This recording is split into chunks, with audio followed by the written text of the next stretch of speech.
welcome to the first video of the final and fifth module of our elementary course, How to Play No Limit Hold'em.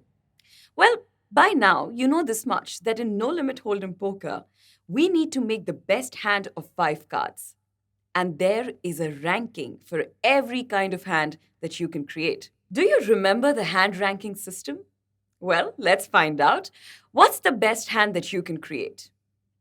Correct. On top, we have royal flush, then straight flush. Next is 4 of a kind, followed by full house, flush, straight, 3 of a kind, 2 pair, 1 pair, and at the bottom, we have the high card. But how does one start this game? Well, that's exactly what we're going to learn now. Now, before we even deal the cards, there are a few things that you need to learn.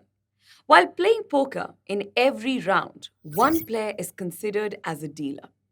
And if you watch any game of poker, you will see a flat disc kept in front of one player in every hand.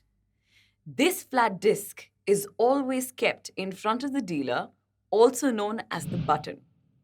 Now, does it make you wonder why a player is called a dealer or a button in every round? Well, the first card of the game is always dealt from the immediate left of this player. And the whole game always moves around the button or dealer in the clockwise direction. And with that, we have covered a basic yet very important point of no limit hold'em poker. Now, the player on the left of the dealer is called the small blind, and the player on the left of the small blind, that is the second player on the left of the dealer, is called the big blind. Even before the whole cards are dealt on the table, these two players, that is the small blind and the big blind, have to place a compulsory bet on the table. That's the rule of poker. And these compulsory bets are called blinds. Now, in poker, there is something called a stake.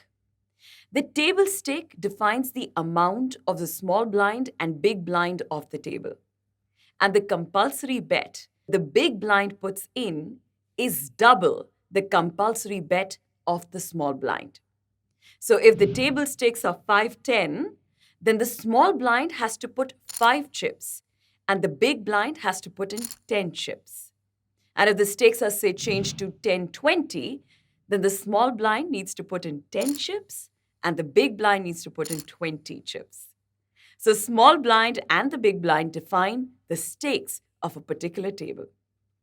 After every hand ends, the dealer button, the small blind and big blind shift to the next player on the left. And in every round, the dealer button shifts in the clockwise direction to the next player. That is, to the next player on the left. Now, each full round across all players in a game is called an orbit. So as the dealer button keeps shifting in an orbit, every player gets a chance to become the dealer, the small blind, and big blind.